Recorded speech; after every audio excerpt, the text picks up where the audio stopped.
What's up, guys? It's Matt, and on today's video I'm going to talk to you about the sales process, particularly about how to bridge the gap, meaning when the first call comes in to the contract. And so this is a great topic. It's very vital in your organization that you could track data, and I'm starting a conversation with data because in order to be able to find the leaky bucket areas in your business that you're losing money, you need to track data. So specifically in the real estate business, we're tracking a key set of data. So on the direct mail side, for example, we want to look at how many pieces we're sending out. We're looking at response rate. We're looking at appointments and contracts and then closing. So there's key performance indicators within that specific marketing niche. Now, each niche you have different analytics that you need to compare and contrast. So in trying to solve a lack of production in the last couple of weeks of the business here, we took a deep dive into some of the numbers, and it looks like the lead flow is still okay, but the problem that we're having is we're having problem with the acquisition side of it, meaning how are my acquisition guys closing the deal? How are they going from first contact to getting the contract, right? So we have to take a deeper dive into that matrix because we're not sure if, say for instance, what if you go out and spend more money? That's not going to solve the problem, right? Because you're going to get more leads, but the process has some flaws in it.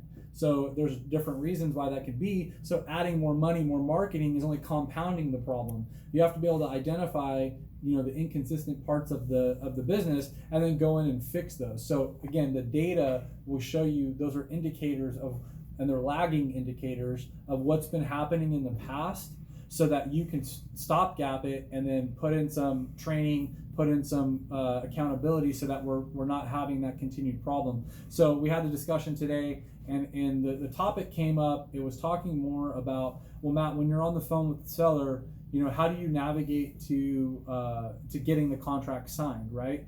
And so that's a great question, and there's a lot of different moving parts to that answer, but I want to make it very specific and simple. Every time you get on the phone with a seller, you have to have the end goal in mind, right? You have to have a purpose and a reason that you are having that conversation. And so the reason and purpose, meaning like, how can you uncover where their needs are, where their pain is? How can you serve them and then match up your services with their need? And that's how ultimately a sale is consummated. There's an offer, and then there's a need, and that person, they match, and a sale happens. So same thing in buying a house.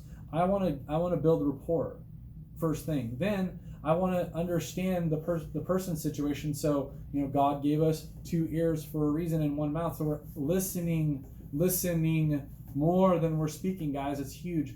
And the way you answer or ask questions and the way you deliver questions has an impact on the rapport building process.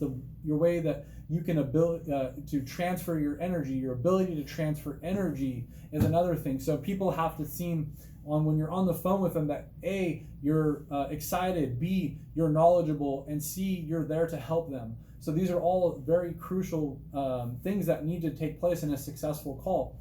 And when I'm on the call, I'm navigating and understanding the needs of the potential seller. Maybe they want to move. Maybe it's quick cash. Maybe there's problem tenants. There's all kinds of different scenarios. Our job is to find out the reason that we're having the discussion, and then help them see a path to solving their problem. And the way that we do that is by mirroring their problem. So we understand their problem. We agitate it a little bit by saying, I understand this is a problem, and I'm empathetic to you, and I understand it's a problem. I'm gonna, reinforce that and agree with you, but I want you to focus on how I could solve that problem. So here's where we're gonna focus our attention on the conversation. Don't dwell on the objection. Don't dwell on the objection. Focus on the outcome. So we're redirecting conversations back to people so that they can keep focused on ultimately the end result, which is removing that problem out of their life and moving on, and money's the vehicle to get them there. So remember that it's just navigating the conversation so that you can advise them the best that you can for their specific situation. Many times we try to cram down all of our incentives, or why the reasons we're great, or what are the reasons why they should do business with us. And frankly, people are not ready to hear that until you be able to break down their walls that they have up. You need to be able to communicate and build a rapport and trust, and simply your ability to do that initially will get you into the opportunity to ask for the sale. Too many people are asking for the sale and not understanding the situation. Guys, I hope this information helps you a little bit. Each day you decide to do something, I want you to remember this. You're wanting to be a part of the 1%. So you can't have 99% work ethic. You understand what I mean, guys? You can't work like the rest of the people do and expect 1% results. You have to work like the 1%, and you will get those 1% results. So I'm trying to give you the way that I've done it. I agree, guys, cold calling it's a pain in the ass.